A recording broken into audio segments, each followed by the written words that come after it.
Welcome to Manipuri Wari haiba YouTube channel sida ko yengbiriba viewers duga subscriber sing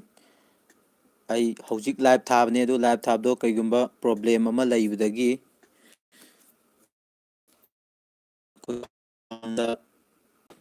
nungai taba ama lairambadagi live se hanagi live tharamado video do delete tawjagare aduga naunamuk live se thajari aduga mayamda hajaning akogi Valentine Day wari do adugi Valentine Day wari do kamain tawgeda adudugi writer masado hujik akoi lak pagi pau phawna jare lakore mayamna wahang hangbi ningba leitaragadi writer masada hujik wahang do hangbiro haijage comment da thambiro Valentine Day gi wari dugi mayamna hangbi ningba wahang leitarde hujik ai live thajar jida dum comment da wahang aido thajan biro writer masaduna akogi live se minute 10 boki matung haiba tare yadrabada minute 10 boki matung de writer masaje tawraga adongi Paokhum ngaido pihanjarage masi haijagena thoina live tharakpani aduga ngarang aina channel asigi ko story da wahang hangbiningba leitardi na thamgibani adudaida wahang ani khatangni lakpurami mayam atai wahang writer masada hangningba leragadi haibiro si haijage aduduga lucky door gi price se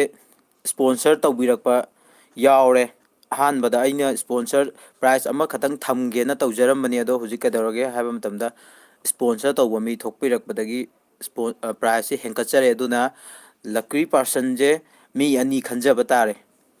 ahanbada mi ama khatang khanne na tawjarambani ado mi ani khanjaba tare mi ani khanjar aduna lucky person je mi ani khallaga price to mi ani do ina pijaragani na live thabi khudong sabje lawraga mayamda amuka pawse chenjari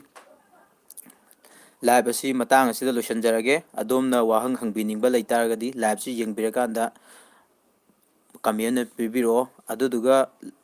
atai subscriber sing akoi mi atopa khangnaba live se share tawbiyo na haijage Lasembi chanugi Valentine Day wari ado yamna phajai kari karamba wakhan khanbadagi no na sumaina misi comment ngai jedum thajan biro writer masala ga patho hanjarage aduga punna taminnerasi Paokhum do atai hangbiningba leita jo dum hangbiro ado aigi live se share tawbiyo live se share tawtari mi hana hangningba khoningba leibdo adum khangane aduga live tha lorakanda live ta thengna hode na hairakpa yam yawe adu ai yam nungaijade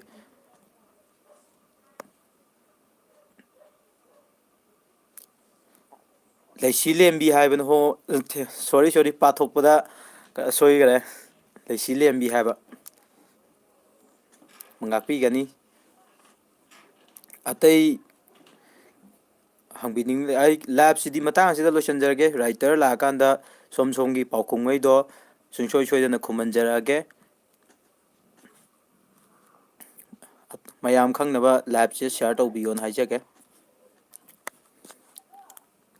bye bye thanks for watching my live